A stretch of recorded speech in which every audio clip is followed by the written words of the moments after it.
The story began with curiosity and passion for a ball, and turned into a story of a great talent, stuck in a limited body, striving to prove himself and his abilities. It's a story of mental and physical development together. A story of a young man who wants to please his countrymen after leaving them to achieve his dreams. This is the story of the beginning of Messi's career and how he ascended to the top of football.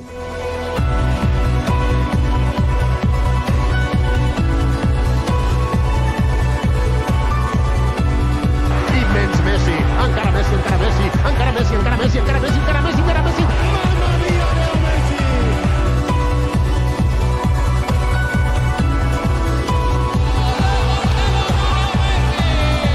El triplete del Barça.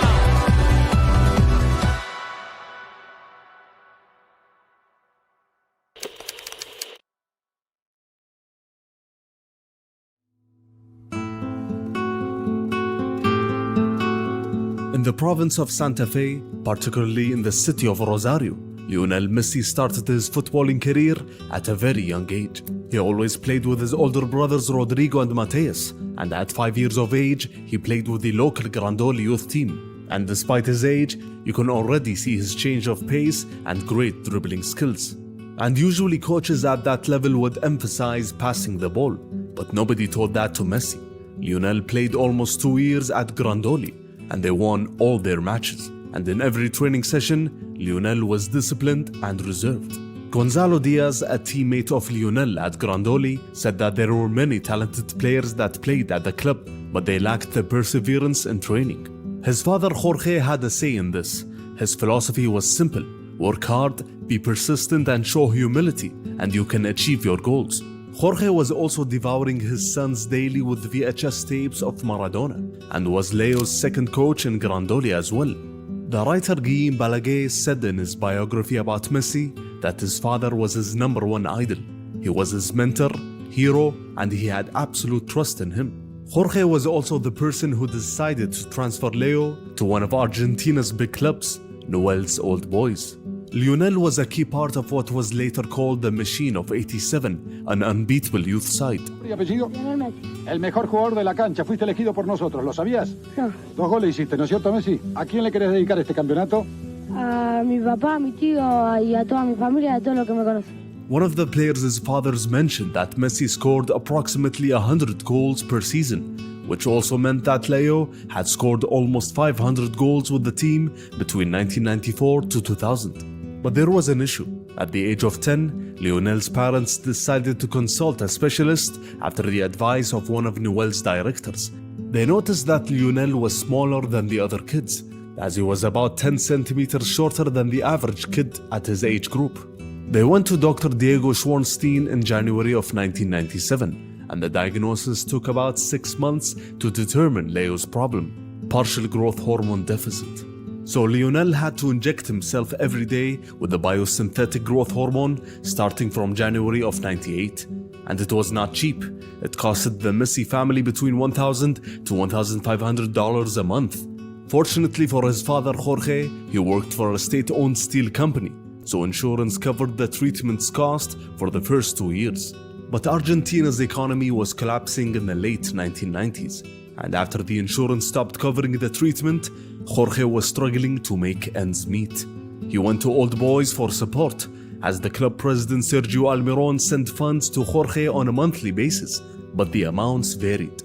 Jorge was asking for more, but there was no response from the club. He tried pressuring the club by taking Lionel for a trial at River Plate. Newell's tried to solve the problem immediately, but in the end, they just couldn't bear the full cost of the treatment. Everything was pushing Jorge toward making a very difficult decision. At that time, numerous Argentinian families were fleeing the country for a better life after the economic disaster. Young footballers within big Argentinian clubs were considered assets and ways to liquidate. And for Jorge and his son Lionel, it was well worth the risk.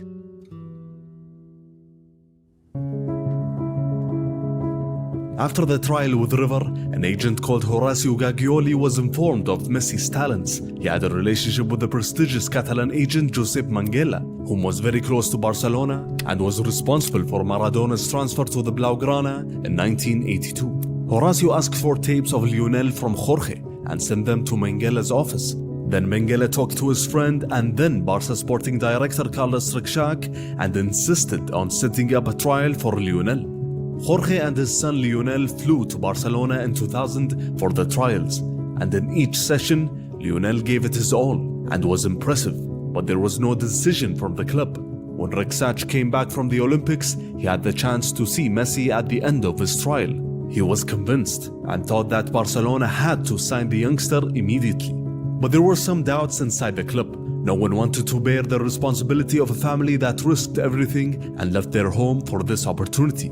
And success was not guaranteed, and there were no guarantees that all the costs behind signing Lionel would be repaid on the field.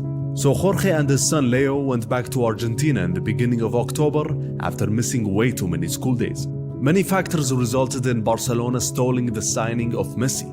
First, Lionel was a small foreign boy who was only 13 years old, and La Masia directors at that time preferred local players who were around 15 or even 16 years of age.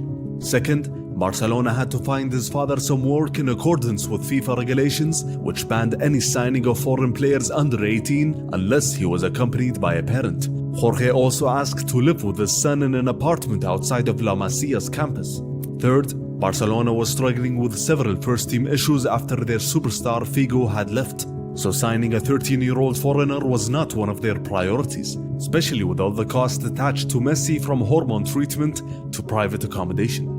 After 2 months had passed without a response from Barcelona, and with Jorge getting more frustrated by the minute, Rexach came up with a solution to calm things down. With the presence of Menguela and Horacio with Rexach at the Pompeia Tennis Club, Carlos signed a napkin. And he wrote on that napkin that he was committed to the signing of Messi as per the previously agreed figures, and regardless of opinions on the contrary.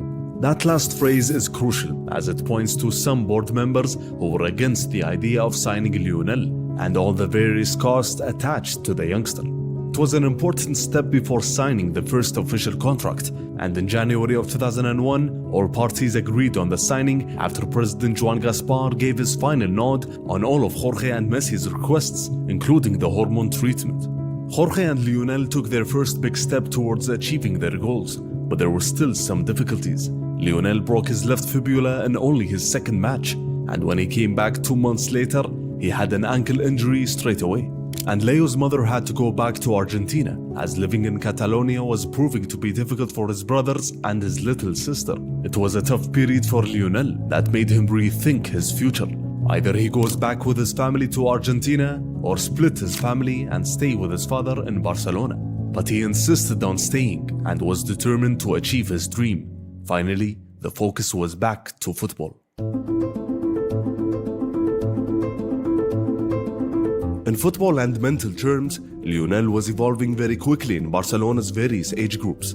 And in physical terms, Lionel was significantly growing in front of the coach's eyes, as he grew 29 centimeters in a few months. He had a fantastic attitude towards training and had only football to look forward to, as he was alone with his father, away from his friends and family, in a foreign city and in a foreign land. It was a tough situation, but that kept him focused only on playing football. In the 2001-2002 season, Lionel played in the famous Junior B team alongside names such as Fabregas and Gerard Piqué. That season also saw the young manager Tito Vilanova taking over the team. In the following season, and under the coach Alex Garcia, Lionel started to truly shine, as he played in every match and was the top goal scorer of the team. Garcia used to experiment with Messi in many different positions within the lineup, but Leo preferred to play centrally behind the striker and not stuck on the wings. That team won every single title at hand, and despite the weak scouting system in 2003 compared to today, that Cadet A side attracted some eyes. One of them was Arsenal's representative in Spain, Francis Cagigao, who was astonished by Messi's talents and connected with his father Jorge. Arsenal were the first European club to send Leo an offer since he arrived in Barcelona, but too many obstacles made the signing difficult. But despite that, Arsenal succeeded in signing Fabregas. As the youth side thrived in Barcelona, the first team was in dire crisis. The return of Van Gaal was considered a failure, and the new signings flopped as the Blaugrana ended the season with their worst league position in 15 years. Barca president Joan Gaspar resigned and fresh faces entered the fray. It was a new era for Barcelona, and this new board and management were aware of the many talents within the club, as Lionel Messi signed a new contract until 2012 with a buyout clause of 30 million euros, which increases to 80 million euros if he got into the Barca B squad, and 150 million euros if he managed to get into the first team. In the 2003-2004 season, Messi played in 37 matches. What's fascinating about that season was his meteoric rise between the ranks. He started that season with the under-19 B side in August, then played some matches for the A side of the same age group, and that caught the attention of first-team manager Frank Rijkaard, who was in need of youth players to fill the squad for a mid-season friendly against Porto for the opening of their new Dragao Stadium in November. Most of the first-team players left for international duty, as Messi debuted with the first team in the 75th minute at the age of 16 years and 145 days, wearing the number 14 shirt.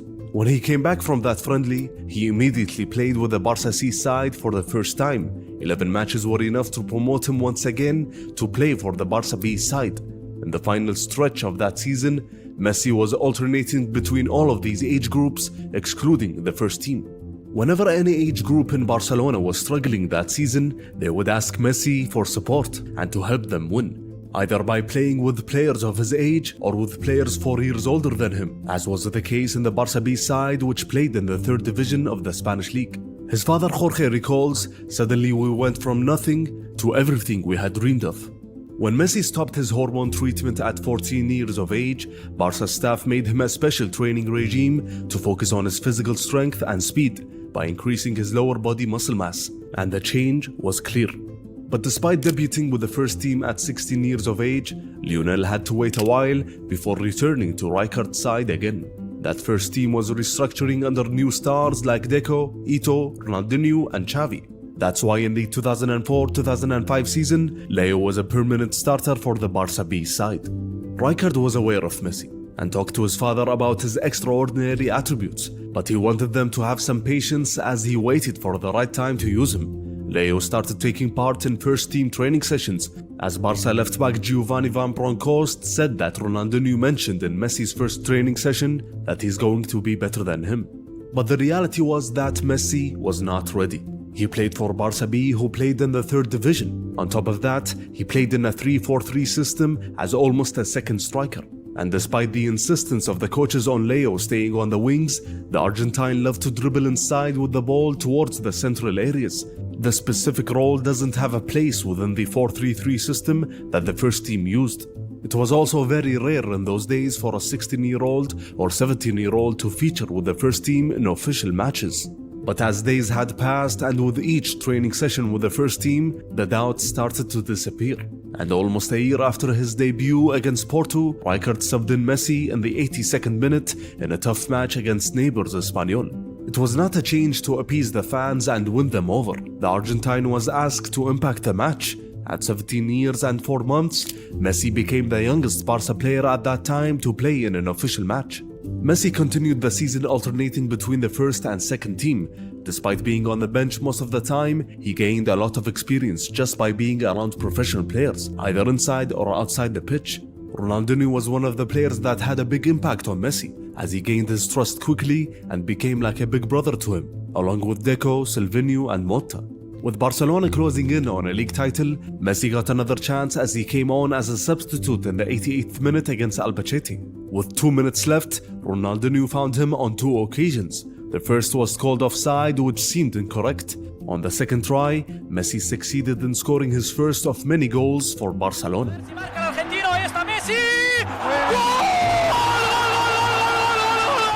Barcelona won their first league title in 5 years, as Messi played only 70 minutes overall in La Liga, and also got his debut in the Champions League and played 90 minutes against Ukrainian side Shakhtar Donetsk. In the summer of 2005, Messi competed with the Argentine national team in the Under-20 World Cup. Despite the many attempts of the Spanish Federation in tying Lionel to the Spanish national team, there was no doubt about his loyalty to Argentina. The world was amazed by Messi's performance in the tournament as he scored 6 goals in total and 2 goals in the final against the Nigerian national team. Lionel was named player of the tournament after Argentina won the final. And Nike aired an advertisement that reflected Lionel's rise within the world of football. And its message was simple. Recuerda mi nombre, Leo Messi. The 2005-2006 season looked to be the season where Messi would shine in the European stage, but there were some hiccups on the way. The Argentine national team coach Jose Pekerman wanted to reward Messi for his fantastic performance in the summer with a senior debut against Hungary in a friendly match in August of 2005. But his first appearance with the national team didn't go as planned. Et carton rouge pour Messi. Oh là là, ah bon, on l'a pas beaucoup vu à l'œuvre. Shortly after, the Spanish Football Federation suddenly classified Messi as a foreign non-European player despite him completing the required 5 seasons in the lower ranks of the club. With Ronaldinho, Marquez and Eto'o being a fixture in the starting lineup, Barcelona had maxed out on non-European players. What's funny was that Messi was registered in the final squad of the Champions League without any complications with UEFA. Thus came the idea of loaning out Messi by the Barca board, as there were some offers on the table, the most serious one coming from Inter Milan and their president Massimo Moratti.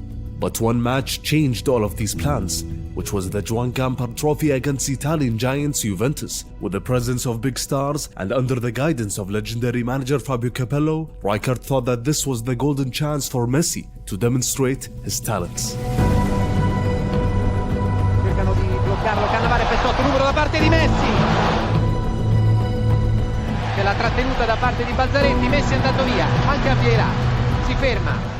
Messi was subbed with a minute left as he received a standing ovation from the Camp Nou.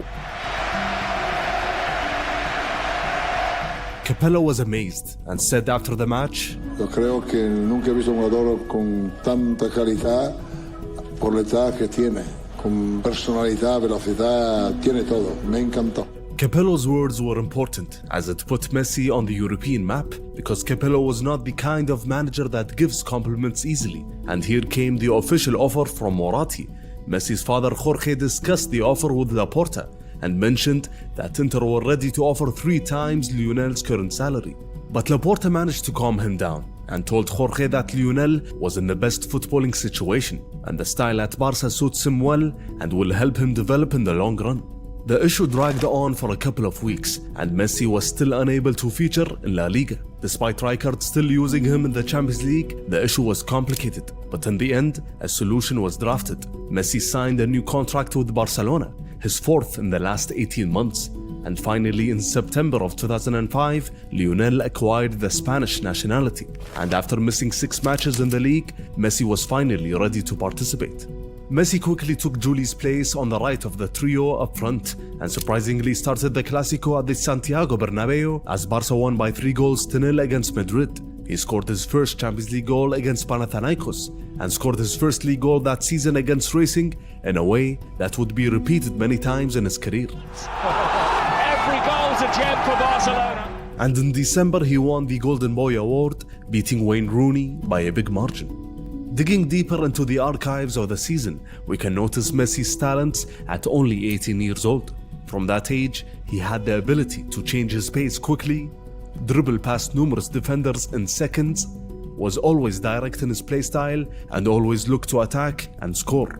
Messi also lacked the full vision to find good passes, he lacked physical strength, and also lacked the quickness in making decisions when receiving the ball, and always looks to dribble a lot at any chance. He was mostly playing on his talents and natural abilities, but it was obvious that he was taking the right steps on the right trajectory. When Barcelona faced Chelsea in the round of 16 of the Champions League, Messi showed his impact on the pitch, seeing as it was a sensitive match between the 2 sides after numerous close encounters in the previous seasons. The atmosphere inside Stamford Bridge was very tense. From the poor pitch conditions to the aggressiveness of the opponent, all factors pointed to Messi having a poor showing. But the 18-year-old was fantastic and managed to get Del Horno sent off and introduced himself to the English and European fans.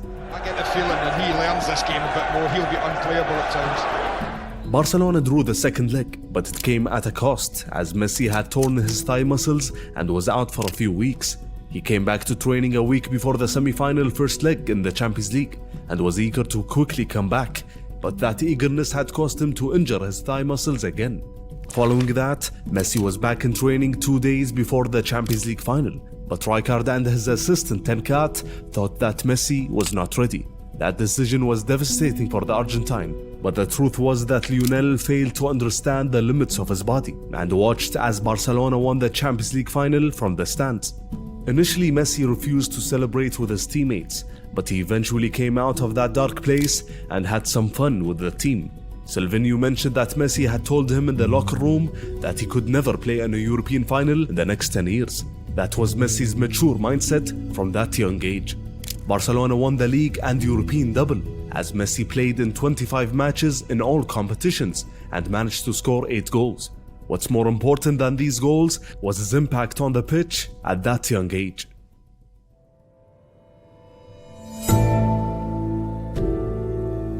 After his catastrophic debut with the national team, Messi became a regular within Jose Pekerman's squad that succeeded in qualifying to the World Cup in Germany. Despite his injury and his absence from the Champions League final, Lionel was selected for the final Argentinian squad. From very early on, the president of the Argentine Football Federation, Julio Grondona, saw Messi as the future of the national team. He had just signed with Adidas before the tournament, and there were huge posters of Messi around the biggest cities of the world. That was not to everybody's taste within the squad, as there was a divide between the past and the future, between the old guard and the new blood. Nevertheless, Argentina won their first group match against Ivory Coast unconvincingly, as the manager left Messi on the bench for the whole match. The next encounter saw Messi's debut in the World Cup, as he entered in the last 15 minutes of the second group match against Serbia and Montenegro. Messi managed to assist Crespo and score a goal himself. As the match concluded, Argentina won by 6-0. In the following match, Messi played 70 minutes against the Netherlands, as the goalless draw was enough for Argentina to qualify to the next round. Then Messi entered in the 84th minute against Mexico and showed a taste of his talents in extra time, as the Albiceleste succeeded in advancing to the next round. Fantastic goal by Maxi Rodriguez! Leo's displays within the tournament didn't go unnoticed for Guardiola, who was writing articles for El País and said about Messi in one of his articles, "He reminds me of the true greats." And now comes the controversial match, the quarter-final against the German national team. Tevez and Crespo started up front while Messi was on the bench. It was a natural selection at that time. After Ayala opened the scoring for Argentina, the hosts started to push upfield in the second half. Then the Argentine keeper got injured as Pekerman was forced to make a change. But the third and final change was the one that created controversy. In hindsight, everything pointed to Messi coming on to pressure Germany's high line. But Pekerman thought he needed a tall striker that can defend set pieces. For that reason, Julio Cruz was called as Messi removed his shoes on the bench. The Germans succeeded in equalizing and then won on penalties, as Pekerman faced harsh criticism after their exit. But his assistant Hugo Tocali defended him and said if the match were to be repeated, we would do exactly the same. Messi was only a teenager and didn't have enough experience, and it's easy to say that the coaching staff was wrong. But one thing was for sure, as Mascherano said, the debate ended after that World Cup. Leo was an automatic starter after that.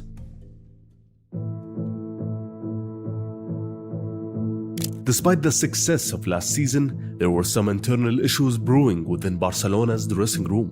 The discipline of the team's leaders like Deco and Ronaldinho started to fade, while on the other hand, Messi was looking to improve and rise within the hierarchy of the team. But he unfortunately fractured his left foot in November and was out of action for over 2 months. Lionel came back to a team that kept failing in big matches. He came back just in time for the round of 16 Champions League encounter against Liverpool. Reds manager Rafa Benitez decided to play the right-footed Arbeloa as a left-back to cover Messi's diagonal runs through the middle, and the plan was effective, as Messi barely had a stamp on the 2 legs, as Liverpool qualified to the next round at the expense of the Blaugrana. Liverpool have done it! In March, another opportunity arose for Messi to shine in a big match, as Barcelona hosted rivals Real Madrid in the Camp Nou. At that time, Messi was still not clinical in front of goal and missed many chances. But in that Clásico, it was a different story.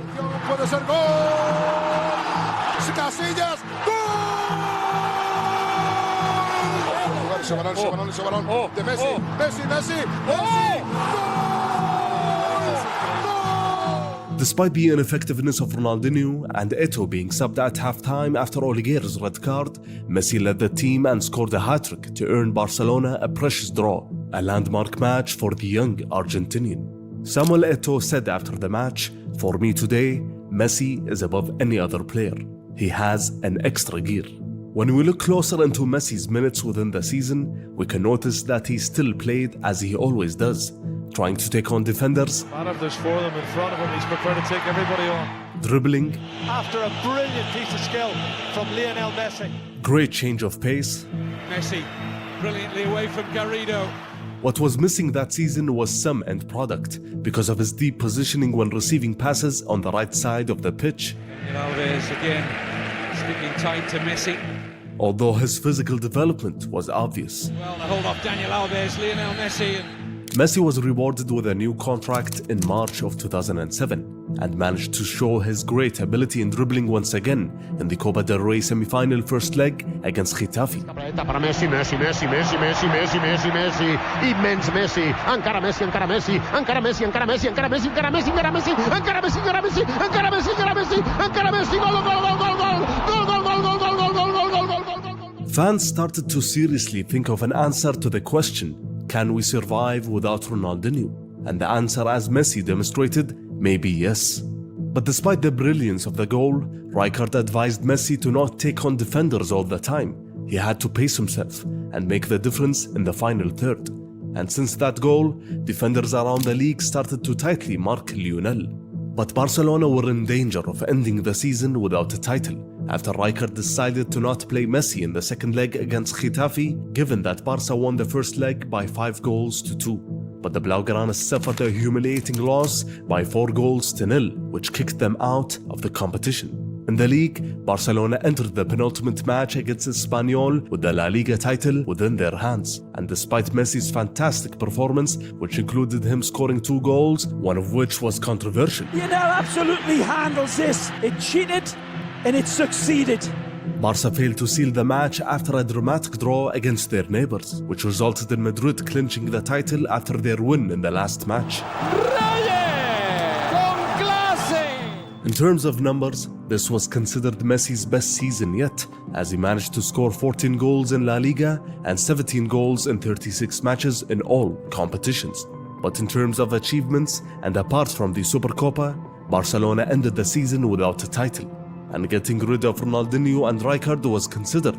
But the board, along with President Laporta, decided to hand them one last chance, despite the Dutch manager losing the dressing room completely.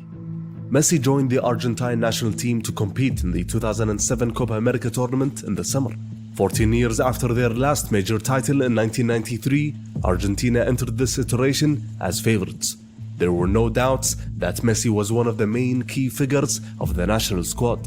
And after passing the group stage with ease, Argentina faced Peru in the quarter-final stage. Messi played a great match, either on the right or the left flank. Messi was dribbling past the Peruvian defenders with ease and scored a great goal between the legs of the Peruvian keeper. Ball through Messi, wonderful play. In the semi-final against Mexico, Messi scored the goal of the tournament. It's Messi! Simply magnificent! As Argentina easily won by 3-0 to advance to the Copa America final. Argentina head coach Coco Basile praised Messi's goal and said, "Only geniuses are capable of finishing as Messi did." Argentina faced eternal rivals Brazil in the final. The Brazilians arrived to the tournament without some key players like Ronaldinho and Kaká. It was shaping to be Albiceleste's title as they won everyone over. But against expectations, Argentina were comprehensively beaten by 3-0. Ele contra o Ajala, pé direito, bateu! Messi was not considered the scapegoat for this failure, as he just turned 20 a few weeks earlier at that time. But most of the blame and criticism was aimed towards Riquelme's shoulders, who never really recovered from that loss, as his professional career took a very different path. The 2007-2008 season was the season of second chances for Barcelona. Ronaldinho asked for another year to get back to form, while Rijkaard insisted on stopping the team's downward spiral. The club also signed 30-year-old French superstar Thierry Henry. Ronaldinho, Eto'o, Messi and Henry all in the same team. But in the end, they failed to play a single minute together on the pitch throughout the whole season, as numerous injuries and other disciplinary issues robbed them of a good season. Frank Rijkaard failed to change the dynamics of the team, as the club suffered in the opening months, as it became obvious that they can't compete with Madrid, as they suffered a loss in the first Clásico in December, as Madrid created a marginal gap in the standings. Rijkaard was too nice with the players and failed to officially hand the keys of the team to Messi, who showed everybody that he was the number one star of the team. The Argentinian was asked to be patient and cause damage on the wings.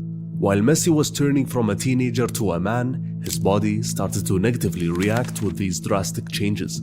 3 separate injuries within the season affected the Argentinian mentally, as these injuries made him miss around 2.5 months in total.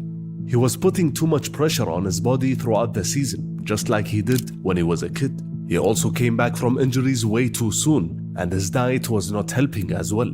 Although when he played, he was no doubt one of the best in the world. This is a genius. Henry, Messi, magical! Although he was still stuck on the wings in most matches, he tried drifting more to the center within games and tried to create from there. Messi, it's a great pass. He started the season exceptionally well, as Messi was scoring and even assisting at a very good rate before his first injury. And that is what he added that season, creating more for his teammates. That's a great ball, and onside here, Eto'o! And after all his performances in 2007, he came in 3rd place behind Ronaldo and Kaká in the Ballon d'Or voting. That season saw the first official encounter between Ronaldo and Messi in the Champions League semi-final stage. Although it was quite an uneventful 2 legs in terms of goals, the Argentinian had a slight upper hand. Lionel Messi needed the save from Van der Sar. In the end, Barcelona lost the 2nd leg against United at Old Trafford. What about that? What about that? Barcelona were also out of the same stage in the Copa del Rey and were way off the top of the La Liga standings and ended the season in 3rd position. On the other hand, Messi had another great season, as he scored and assisted 16 goals in 40 matches in all competitions. He added the skill of assisting to his footballing repertoire. The old guard of Deco, Ronaldinho, Eto'o and Rijkaard looked to have their days numbered in Barcelona.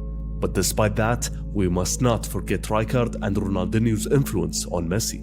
They gave the young Argentinian the needed space to learn, develop and grow, as Ronaldinho was beside Messi since he joined the first team. But the Brazilians' issues these past 2 seasons were affecting the dynamic of the whole team. And people started to really question whether Ronaldinho was considered a bad idol for Messi. It was time he left, and time for Messi to wear the number 10 shirt on his back and lift the team on his shoulders. It was time for a new chapter for Barcelona and Messi together.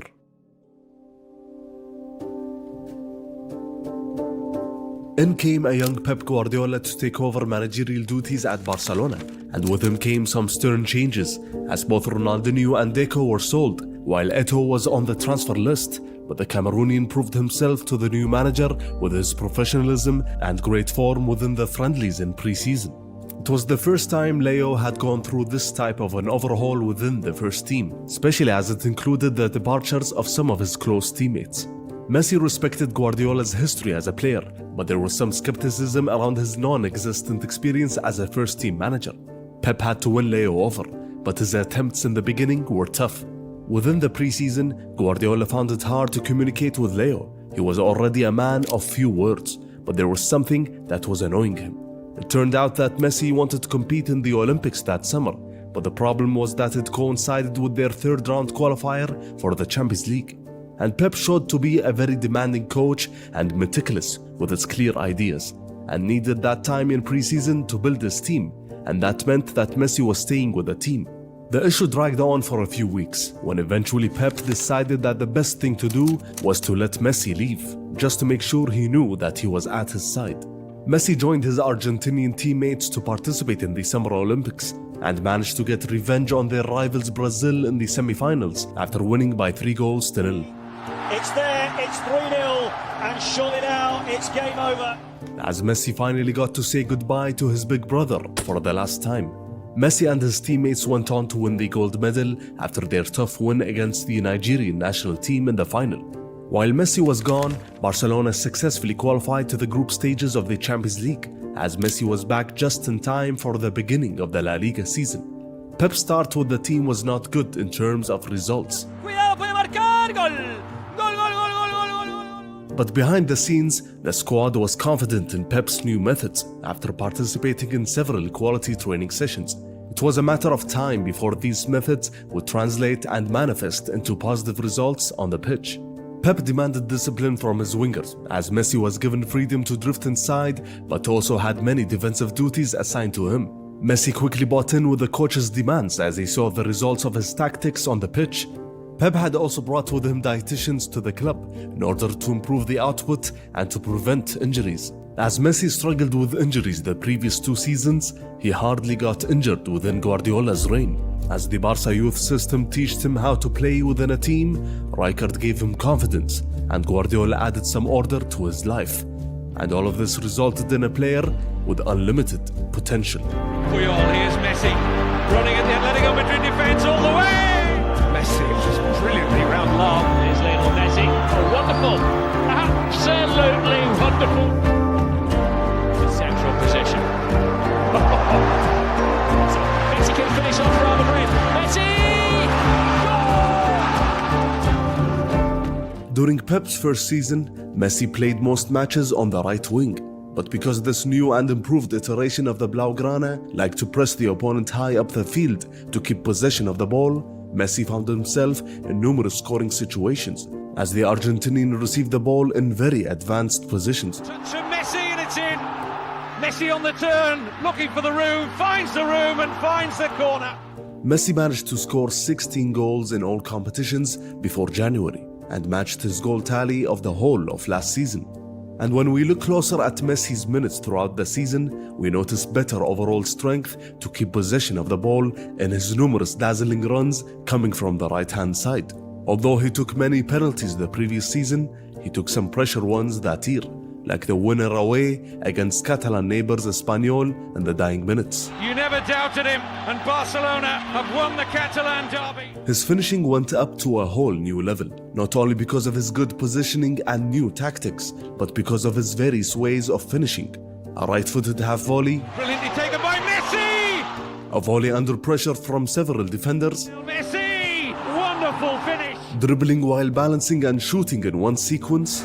There's no stopping him when he's in this kind of mood.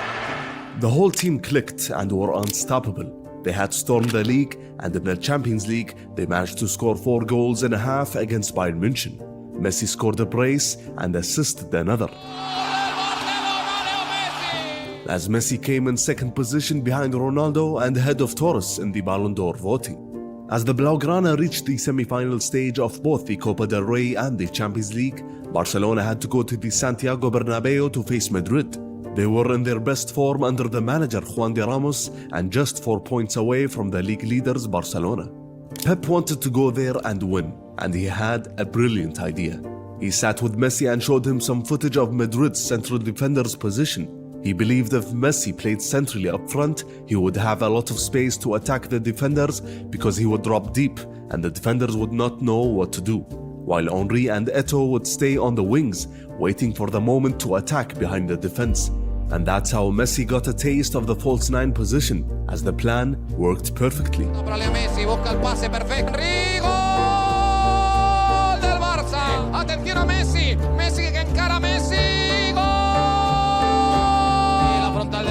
Recortando la mente perfecta, Leo Messi, golazo del Barcelona! Barcelona won a historic match by 6-2, as the La Liga title was almost wrapped up, and Messi would not play in that position again until later in the season. The semi-final matchup against Chelsea was very tough, as the English side succeeded in blocking off the spaces from Messi. In the infamous second leg, the Blaugrana sealed the tie in the dying minutes after Messi set up Iniesta for a shot. It's Iniesta! As Barcelona qualified to the Champions League final, Messi managed to play his first final with the club since breaking into the team, as Barcelona faced Athletic Bilbao in the Copa del Rey final. And after a physical match, Messi managed to score and assist a goal to help Barcelona lift their second title of the season after sealing La Liga. El Barça es campeón de la Copa del Rey.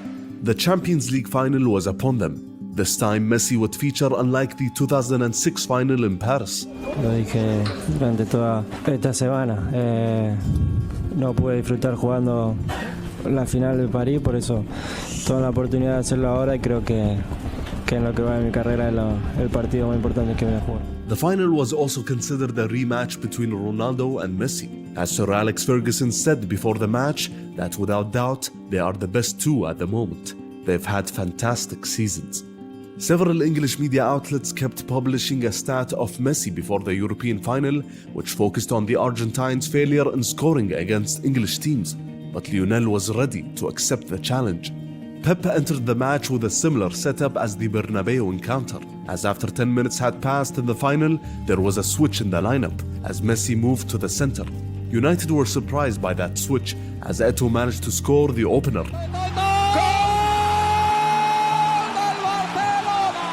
As Barcelona kept possession of the ball after a tough opening period. And despite playing an average match, Messi managed to break his duck and score against an English side with a header. As he sealed the final and the treble for Barcelona and cemented his bid for the Ballon d'Or. Piqué said after the match, Leo demonstrated that he was the best player in the world. And his numbers that season reinforced that belief, as after scoring in the final, Messi became the top goal scorer in the competition with 9 goals, and scored 23 goals in La Liga and 38 goals overall, while assisting a further 19 in 51 matches in all competitions. All of that at only 21 years of age. There was no debate that this was his best season, yet.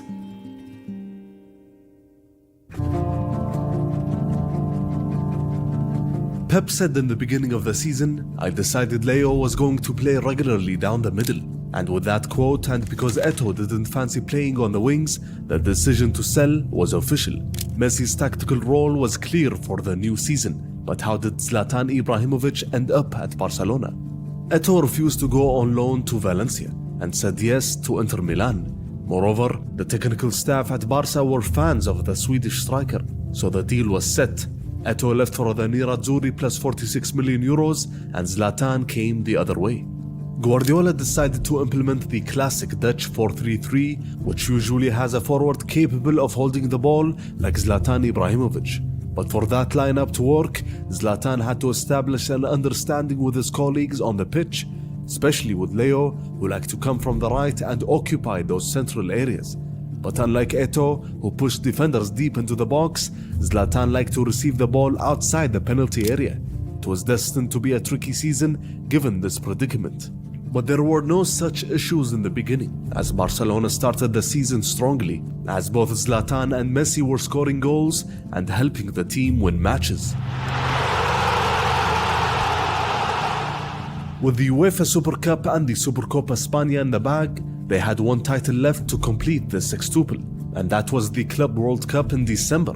In the final against Estudiantes, Messi scored with his chest in extra time to secure the 6th title for Barca.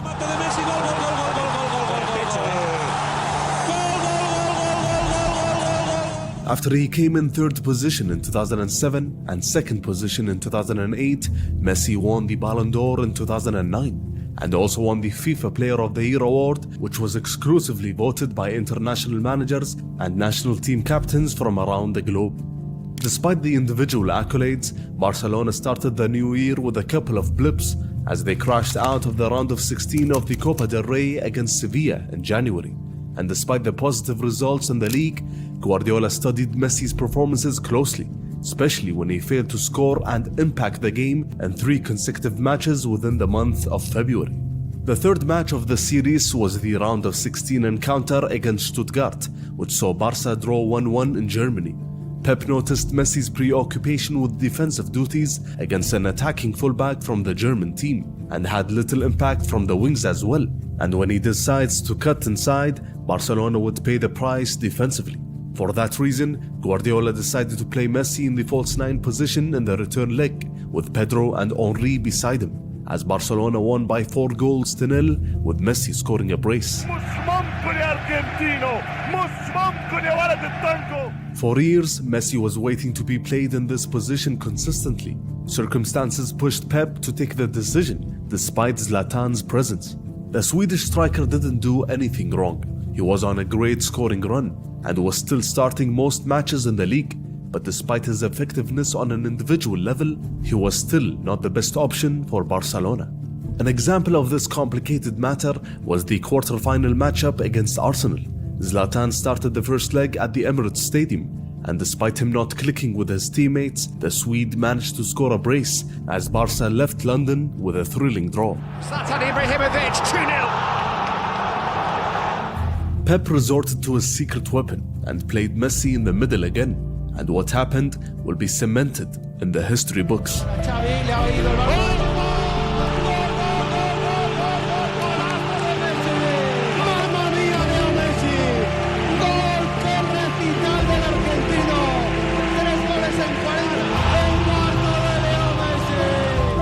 With Guardiola's tweaks throughout the year, Messi managed to score a hat-trick in 3 separate occasions before he scored 4 goals in the second leg against the Gunners. It was clearly the right fit for the whole team, especially when they play in the tricky European matches. But Guardiola suddenly went against his intuition when they visited the Giuseppe Meazza to face Inter Milan under the manager Jose Mourinho, as he played Zlatan in the middle and Messi on the wings. Mourinho completely outcoached Pep in both legs, as Barca's weapons were nullified. Pep stuck to the same formation in the return leg, but after only 60 minutes, Zlatan was subbed to push Messi to the middle, but it was not enough. An outstanding defensive display from Inter saw them go through, despite Motta's red card. The Zlatan-Messi dynamic can be summarized like this. Zlatan is not the type of player to go against his natural playstyle, and in his mind, he was not bought to make space for Leo.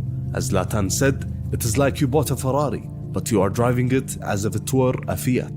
Zlatan tried to discuss the issue with Pep, but the situation was clear. There were no issues on a personal level between Messi and Zlatan. On the other hand, Leo never asked Zlatan to leave. As former Barca director of football Chiqui Biggerstein had mentioned, Zlatan's style of play simply made Pep and Barcelona take a decision. In the end, it was a footballing problem, and its victim was Zlatan Ibrahimovic. Barcelona ended the season with a league title that saw them pick up 99 points, while Messi scored 34 goals in La Liga, a feat not achieved since Ronaldo in 1997. Messi scored 47 goals overall and assisted a further 12 in 53 matches in all competitions. Each year was considered Messi's best season yet. His ascendancy was unstoppable, despite the tactical issues with the team.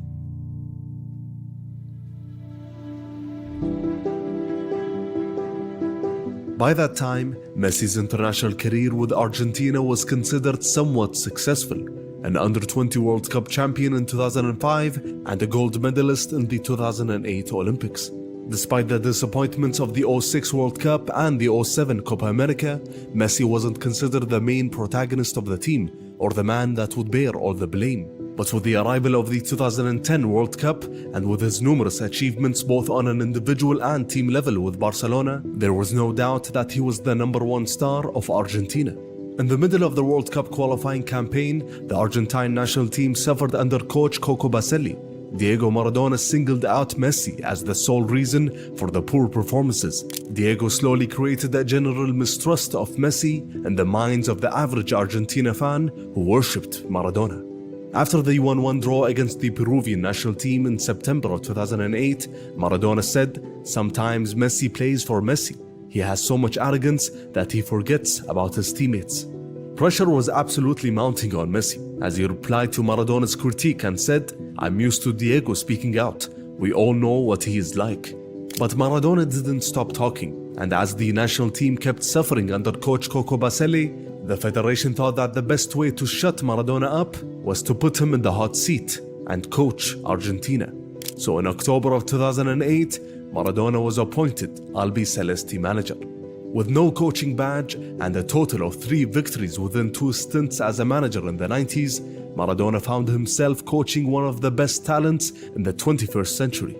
Diego wanted to replicate what Guardiola did at Barcelona to get the best out of Messi, but it was more complicated than only playing the same system. It demanded different personnel and drills and also better training sessions, all of which were far beyond Maradona's capabilities as a manager. But Maradona and Leo got pretty close in that period, as Diego understood Messi's ambitions and his quiet demeanor, and gave him the legendary number 10 shirt. And that was possible after Riquelme's second retirement after he and Maradona got into a rift. But results kept being inconsistent. A 4-0 win against Venezuela, which saw Maradona praise Leo, was followed by a humiliating 6-1 loss against continent minnows Bolivia. Maradona failed to prepare the team to execute within matches, while Messi was not at his best as he searched for individual brilliance in a team that lacked cohesion. In 6 matches under Maradona, Argentina won in 2 and lost 4. But with 2 matches left in the qualifiers, it was still within their hands, as they managed to win against Peru and Uruguay and qualify to the World Cup by the skin of their teeth. As the 2010 World Cup edged closer, Maradona sat with Messi to decide on the best system to get the most out of Leo. Messi suggested 2 systems and discussed other details as well, and suddenly Messi felt positive about their chances. But in Argentina at that time, there was a feeling that Leo was like a stranger in the national team. He was a superstar at Barcelona and a shadow of his usual self with Argentina. Some perceive him as not Argentinian because of his development in a foreign country, and others see him as uninterested in the national team. Nevertheless, Messi and his teammates started their World Cup campaign in very good form, as they won all of their opening 3 matches convincingly. Messi was even handed the captaincy in the 3rd group match against Greece, as Mascherano was absent, a move from Maradona to keep the morale very high. Messi said, "In the national team I was not the same. I was not who I was at Barcelona, but I've always had Diego's support, and I changed all of that thanks to my teammates' confidence in me." Despite their 3-1 win against Mexico in the round of 16, none of the players were convinced of Maradona's system, which saw 4 attack-minded players play in front of Messi, with Mascherano behind him as the pivot. They needed to improve immensely in their quarter-final matchup against the Germans.